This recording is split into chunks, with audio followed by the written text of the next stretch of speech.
এই গল্প সেই আগুনের যা একজন স্ত্রী তার নিজের স্বামীর জন্য জ্বালিয়েছিল, যে বলেছিল স্বামীর কষ্টেই সে শান্তি খুঁজে পায়, যে দাসদের নির্দেশ দিত নবীর ঘরের সামনে কাঁটা বিছিয়ে দিতে। কোরআনে বর্ণিত একমাত্র নারী যার ব্যাপারে স্পষ্ট করে জানিয়ে দেওয়া হয়েছে সে জাহান্নামে প্রবেশ করবে। ইতিহাসের পাতায় এমন নিকৃষ্ট চরিত্র খুব কমই দেখা গেছে। আজ শুনবেন সেই অভিশপ্ত নারীর অবিশ্বাস্য জীবন কাহিনী, যাকে দেখলে সম্ভবত শয়তানও স্তম্ভিত হয়ে যেত।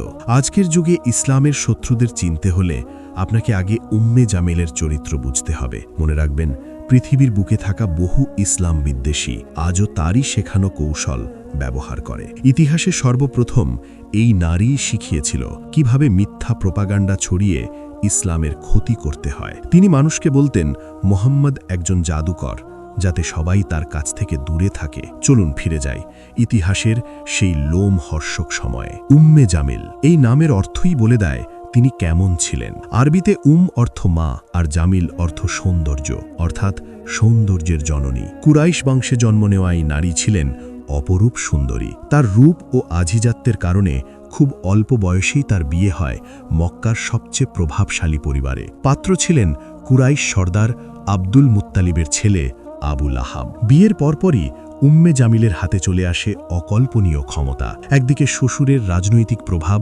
অন্যদিকে স্বামী আবু লাহাবের অঢেল সম্পদ। আবু লাহাব তখন মক্কার অন্যতম ধনী ব্যবসায়ী। অর্থ আর ক্ষমতার এই ভয়ঙ্কর সংমিশ্রণ উম্মে জামিলকে বানিয়ে তোলে মক্কার সবচেয়ে অহংকারী নারীদের একজন। কিন্তু তার সবচেয়ে ভয়ঙ্কর অস্ত্র ছিল তার জিহবা। তিনি কখনোই ঘরে বসে থাকা নারী ছিলেন না। তার কাজ ছিল কুৎসা রটানো, মানুষের সম্মান ধুলোয় মিশিয়ে দেওয়া আর মক্কার নারীদের মগজ ধোলাই করা। এই নোংরা খেলাই তাকে দিনে দিনে আরও উদ্ধত করে তুলেছিল।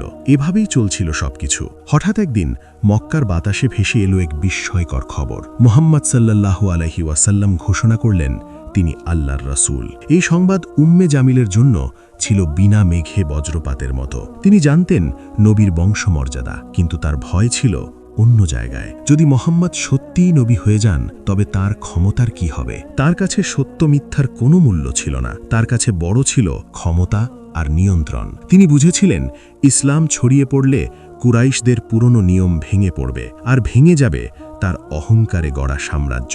সেখান থেকেই তিনি ইসলামের বিরুদ্ধে যুদ্ধ ঘোষণা করেন। স্বামী আবু লাহাব আগেই নবীর বিরোধী ছিলেন, কিন্তু উম্মে জামিল এই বিদ্বেষকে নিয়ে গেলেন চরম পর্যায়ে। তার লক্ষ্য ছিল নবীর অপমান করা এবং মুমিনদের মনে ভয় ঢুকিয়ে দেওয়া। মক্কার অলিগলি থেকে কাবার চত্বর সবখানে ছড়িয়ে পড়ল তার বিষাক্ত প্রোপাগান্ডা। মক্কার নারীদের উপর তার ছিল অসাধারণ প্রভাব। তার একটি কথা আগুনের মতো ছড়িয়ে পড়ত, আর এই শক্তিকেই তিনি ব্যবহার করলেন ইসলামের বিরুদ্ধে। কখনো বলতেন নবী পাগল, কখনো জাদুকর, কখনো সমাজ ধ্বংসকারী। উদ্দেশ্য একটাই, মানুষকে নবী থেকে দূরে রাখা। তার সবচেয়ে বড় শত্রু ছিলেন হযরত খাদিজা রাদিয়াল্লাহু তাআলা আনহু, কারণ তিনি ছিলেন নবীর সবচেয়ে বড় শক্তি। এই কারণেই উম্মে জামিল তাকে নিয়ে বিদ্রূপ করতেন, সমাজচ্যুত করার ষড়যন্ত্র করতেন। কিন্তু খাদিজা রাদিয়াল্লাহু তাআলা আনহু ছিলেন পাহাড় সমধৈর্যের প্রতীক। তার মর্যাদার সামনে উম্মে জামিল বারবার পরাজিত হতেন। এরপর উম্মে জামিল সরাসরি আঘাতের পথ বেছে নিলেন। নবীর চলার পথে কাঁটা বিছানো হলো। মুসলিমদের সামাজিক ও অর্থনৈতিকভাবে বয়কট করার ষড়যন্ত্র শুরু হলো। একদিন সাফা পাহাড়ে দাঁড়িয়ে নবীজি মানুষকে ডাকলেন। সবাই স্বীকার করল তিনি কখনো মিথ্যা বলেননি। তখন নবী সতর্ক করলেন আসন্ন আযাব সম্পর্কে। এই মুহূর্তেই আবু লাহাব চিৎকার করে উঠল, আর তার প্রতিক্রিয়াতেই নাজিল হল সূরা লাহাব। এই সূরায় আল্লাহ ঘোষণা করলেন আবু লাহাব ও তার স্ত্রীর নিশ্চিত ধ্বংস।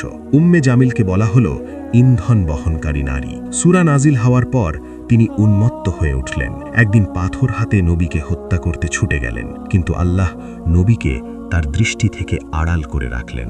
শেষ পর্যন্ত আবু লাহাব এক ভয়ঙ্কর রোগে মারা গেল। তার লাশ ফেলে রাখা হলো গর্তে। উম্মে জামিলও ধীরে ধীরে একাকিত্ব ও লাঞ্ছনার শিকার হলেন। তার শেষ পরিণতি ছিল করুণ ও লজ্জাজনক। এই গল্প আমাদের শিক্ষা দেয় অন্যায় যত শক্তিশালীই হোক, তার পতন অবশ্যম্ভাবী। আল্লাহের ঘোষণা কখনো মিথ্যা নয়। হে আল্লাহ, আমাদের সেই হৃদয় দান করো যা অহংকার ও বিদ্বেষ মুক্ত। আমাদের ঈমানকে মজবুত করো। আমাদের তোমার প্রিয় রাসূলের পথে অবিচল রাখো।